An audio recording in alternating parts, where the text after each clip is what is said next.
I don't know if now is a good segue to talk about what's falling apart in Syria on the other side of the world. Oh, But before that, I have to take a break because I'm like gonna sneeze and I have like a tickle, and so I'm take a break and then we're gonna come back and talk about Syria. What a transition! What a transition! I'll be right I back. thought it was going to be a bathroom break.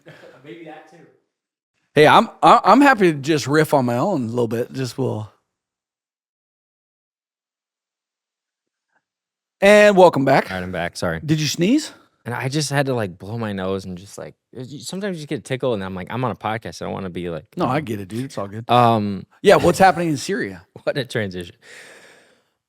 I mean, I don't know fully, but I know that the Assad regime has been overthrown by the rebels, and now they're opening up the prisons, and it's pretty Yeah. chaotic from what I see. This is not the place for an exhaustive review of what's happened in Syria, but I will say, as Christ followers in Syria, Christians have been persecuted and martyred for many years by the Islamic leadership, and Assad has been the Islamic leader in Syria for many years. I don't know how long, but he has been an evil leader.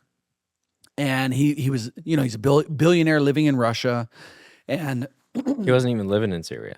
because of I think because of the Russia-Ukraine war, Russia has been in a weakened state and not able to back or protect or to help support that regime in Syria. So the people have overthrown Assad, and they're pulling down his statues and his monuments. I saw a video of all these people going into a bank, just taking money, just big money grab. They've been emptying prisons, which prisons where a lot of Christ followers have been imprisoned, and it's actually, some of these videos are horrific of what has been happening in those prisons, and it made me, it like brought conviction to my heart. Like, man, we pray a lot at church, but how often are we praying for persecuted Christians around the world? Johnny Moore said this at one of our events earlier this year.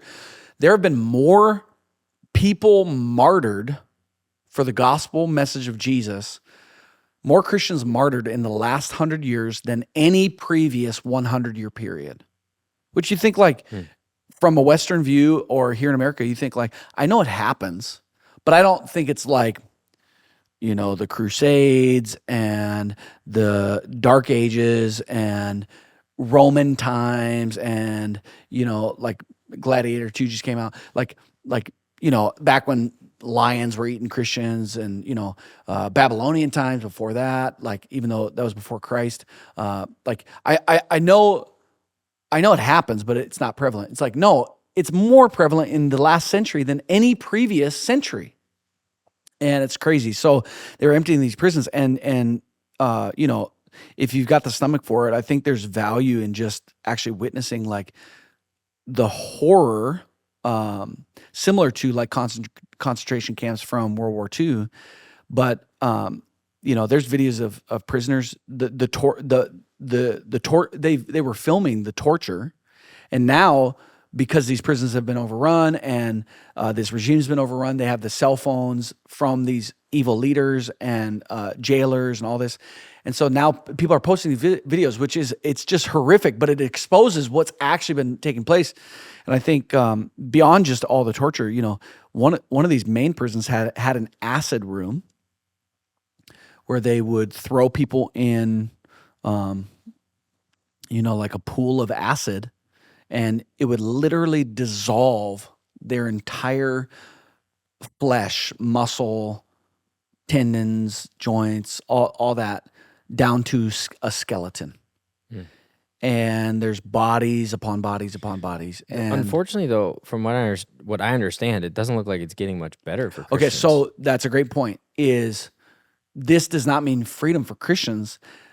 The rebel regime that has overthrown Assad, from what I can tell, is just as evil towards Christians. Right.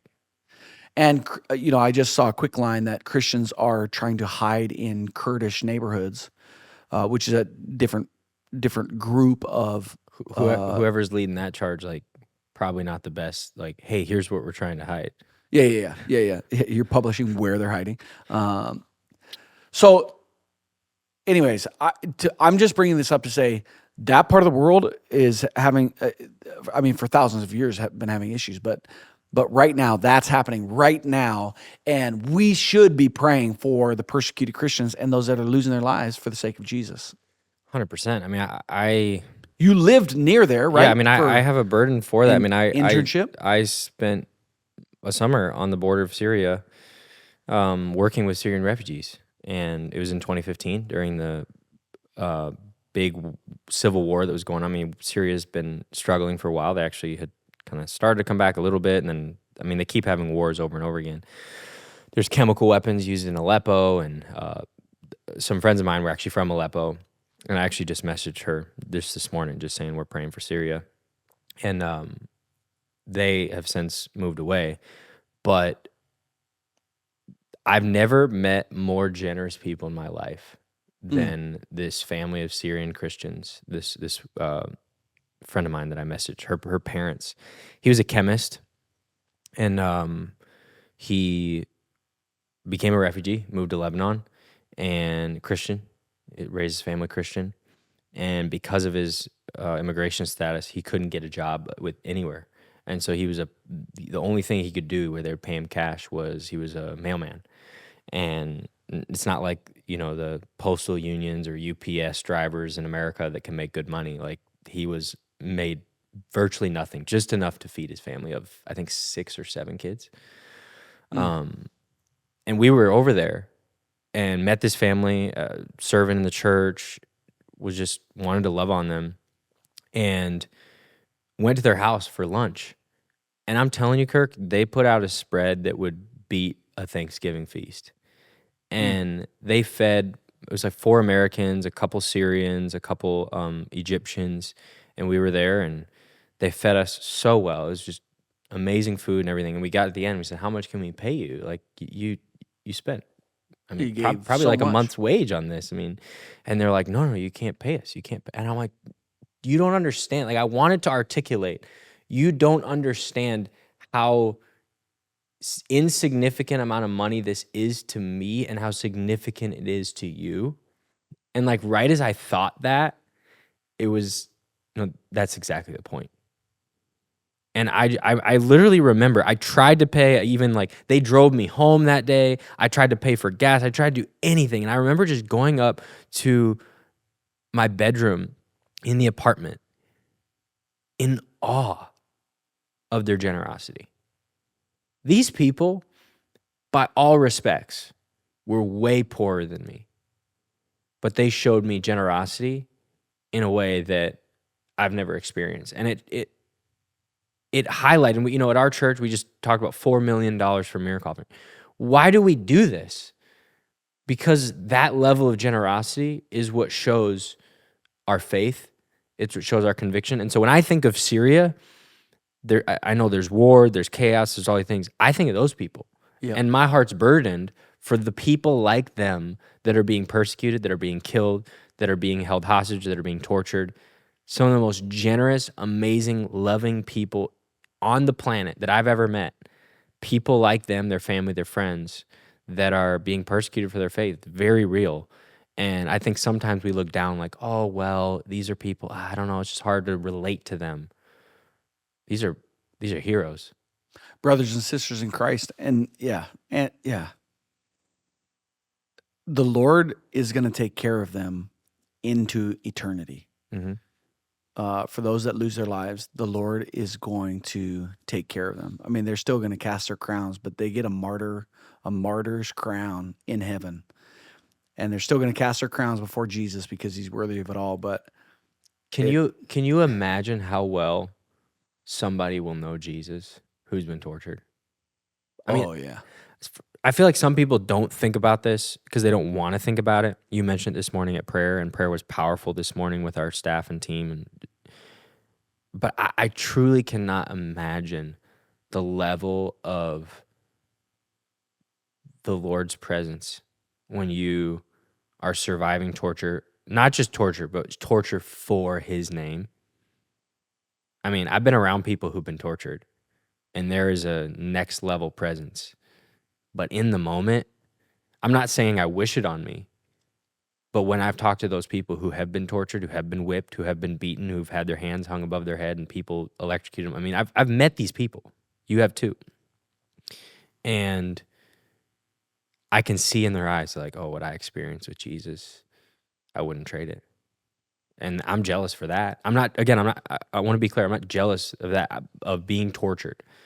But I'm saying we should be jealous for more of the presence of God. And that's my prayer for them is not, yes, I want them to be free, but more than wanting them to be free, I want them to experience the presence of God greater than maybe I ever will until I see him face to face.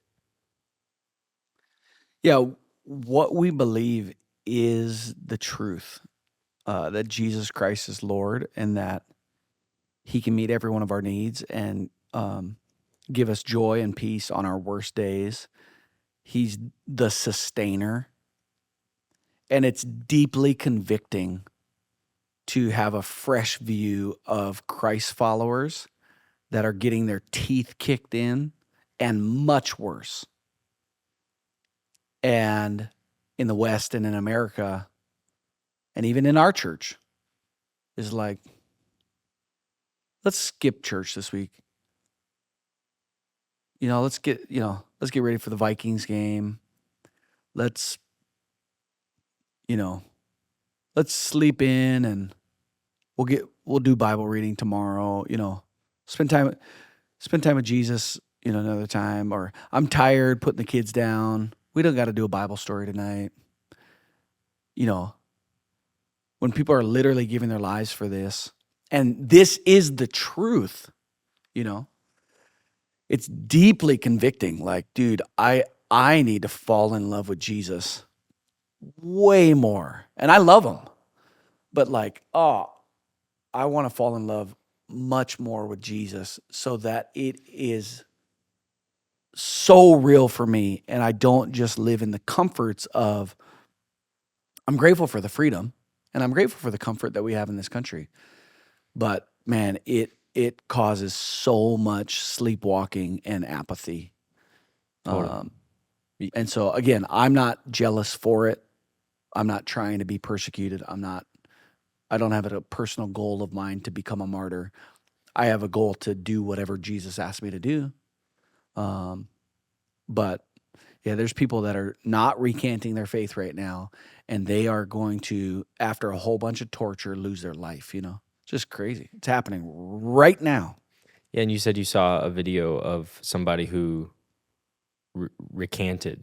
Yep. And it was Muslim rebels that kind of forced them to recant their faith and say, no, it is, Allah and Muhammad, like that's what I'm following after and denouncing him. Yeah, they carted this guy out into a public square at the threat of his life and probably at the threat of his family's life.